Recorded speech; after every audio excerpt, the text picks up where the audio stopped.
सुन रहे हैं रहस्यमयी कहानी शैतानी रस्में, सिर्फ और सिर्फ प्रतिलिपि FM पर। शादी एक ऐसा संयोग है जो दो लोगों की जिंदगी को पूरी तरह से बदल देता है, कभी अच्छी दिशा में तो कभी बुरी दिशा में। लोग अक्सर अपनी शादी की सफलता के लिए ईश्वर की पूजा करते हैं, उनका आशीर्वाद लेते हैं। लेकिन भैरवगढ़ में एक परिवार ऐसा भी है जो अपने यहाँ शादियों में भगवान को नहीं बल्कि शैतान को पूजता है, और शादी के दौरान दूल्हा दुल्हन निभाते हैं शैतान की बताई शैतानी रस्में।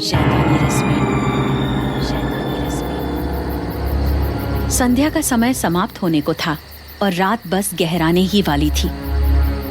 उत्तर दिशा में स्थित ध्रुव तारा आज न जाने क्यों मध्यम मध्यम टिमटिमा रहा था।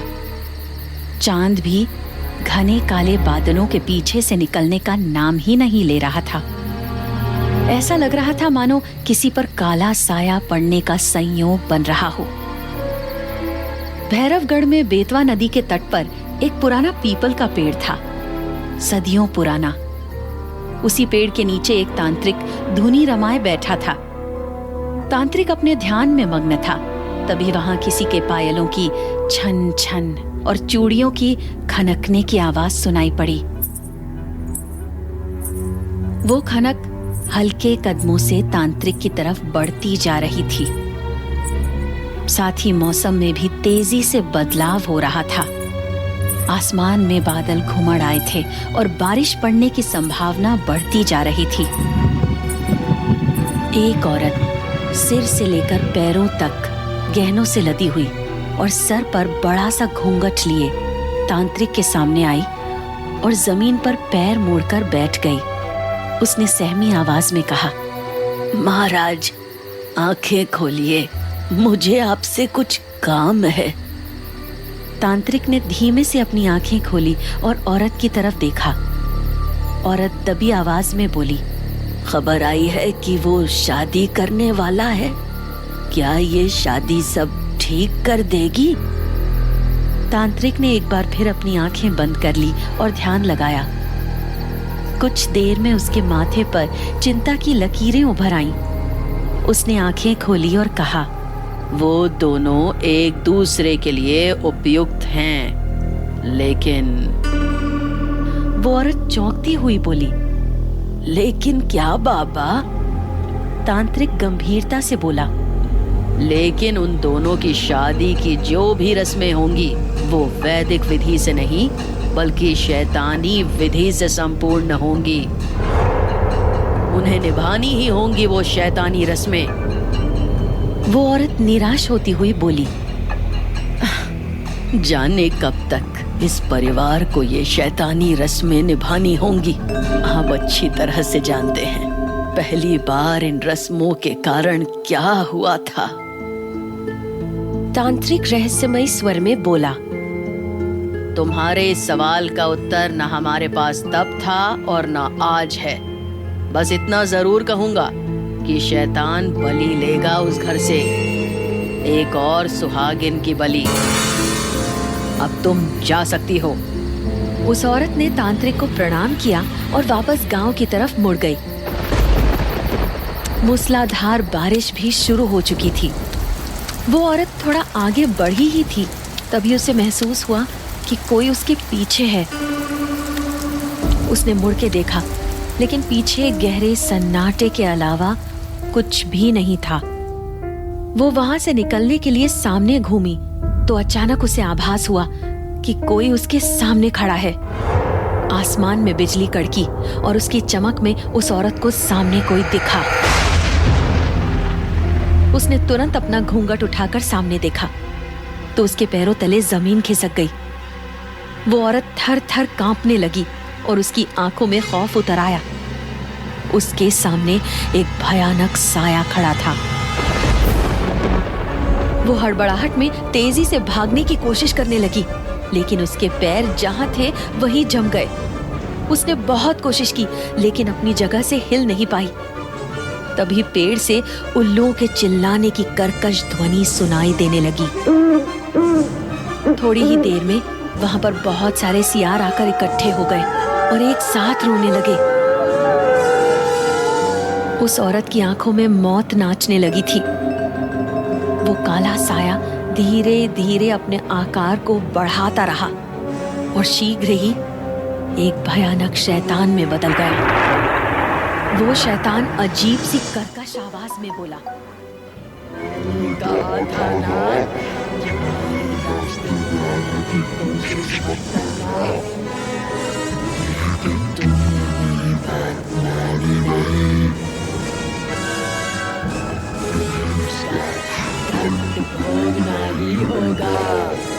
वो औरत हाथ जोड़ते हुए बोली, मुझे माफ कर दो मालिक, मैं दोबारा ऐसी गलती नहीं करूंगी।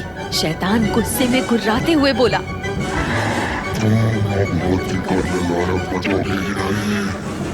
और ये कहकर वो शैतान उस औरत के एकदम नजदीक आया और उसने अपने लंबे नाखूनों से उस औरत का पेट चीर डाला। उस औरत की चीख बारिश की आवाज में दब कर रह गई। वो शैतान उसका खून पीते हुए बोला, अब बहुत जल्द मिलेगी मुझे उस परिवार की एक और बलि।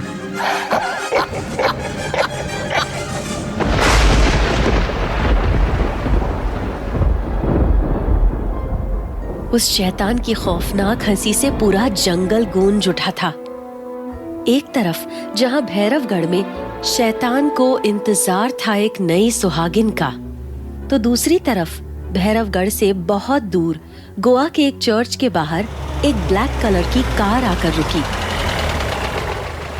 कार का दरवाजा खुला और उसमें से व्हाइट कलर का वेडिंग गाउन पहने एक खूबसूरत लड़की बाहर निकली।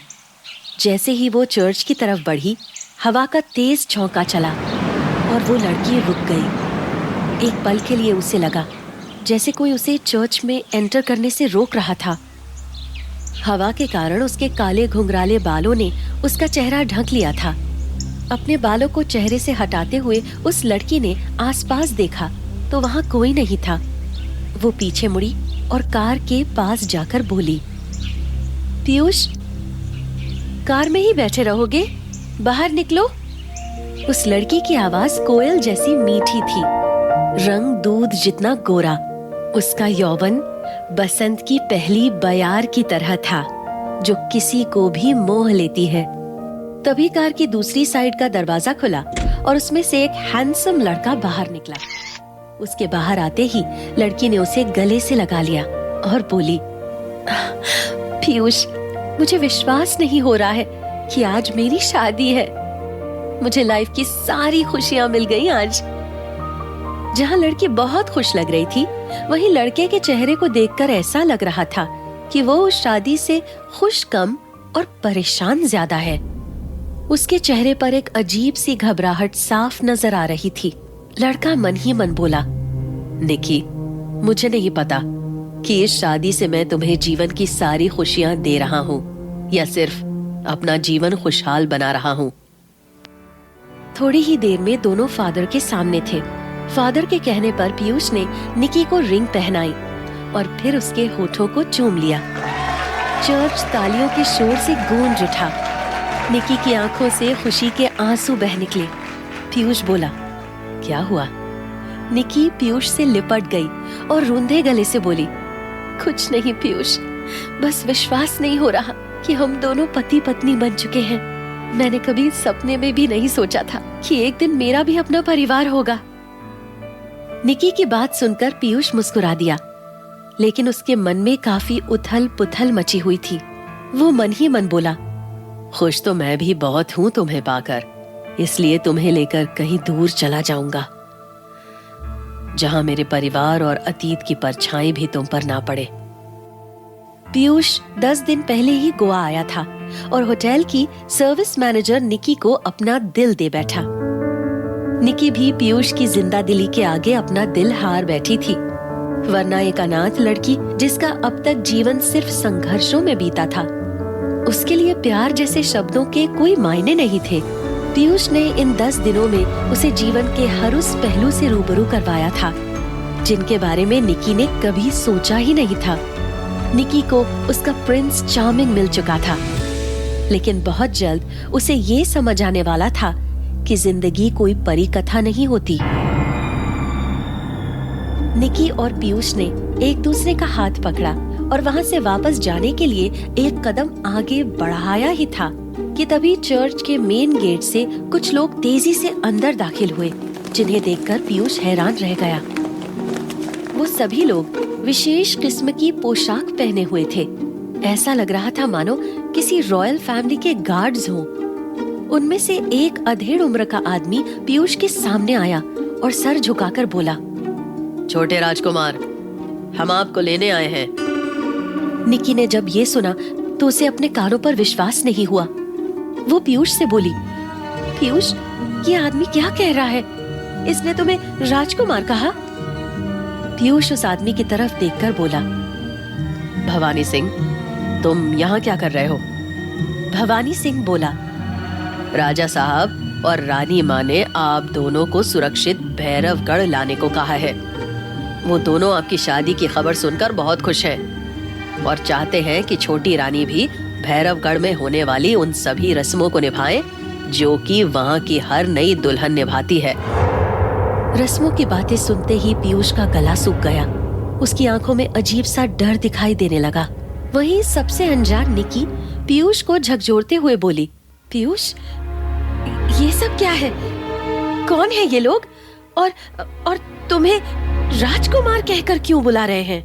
तभी भवानी सिंह बुलंद आवाज में बोला, क्योंकि ये है भैरवगढ़ रियासत के महाराज विक्रम सिंह गहलोत के सबसे छोटे बेटे और हमारी प्रजा के चहेते, हमारे छोटे राजकुमार पीयूष सिंह गहलोत।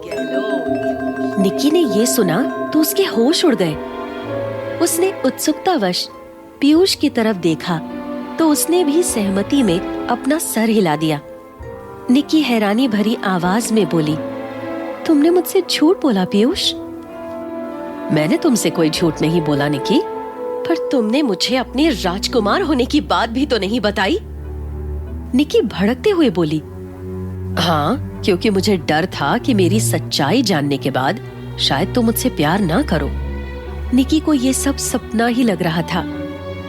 तभी पीयूष भवानी सिंह से बोला, तुम जा सकते हो और पिताजी से कह देना मैं भैरवगढ़ नहीं आऊंगा और यही मेरा आखिरी फैसला है।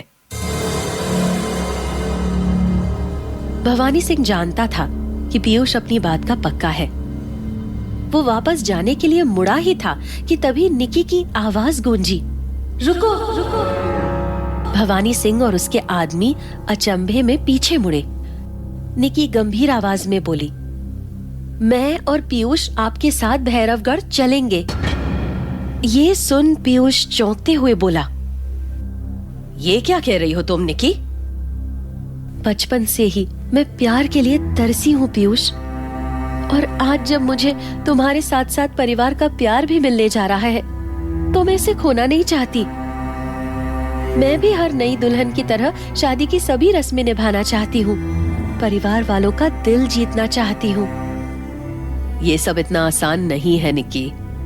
पीयूष लगभग कांपती आवाज में बोला, हाँ, लेकिन जब आपको कोई सबसे ज्यादा प्यार करने वाला मिल जाता है तो उसके साथ से आप मुश्किल से मुश्किल काम भी आसानी से पूरा कर लेते हैं। निकी की आंखों में दृढ़ निश्चय था तो वहीं पीयूष की आंखों में डर के भाव। वो मन ही मन बोला, निकी, तुम नहीं जानती जिन रस्मों को तुम्हें भैरवगढ़ में निभाना पड़ेगा वो तुमसे तुम्हारा वजूद तक छीन लेंगी।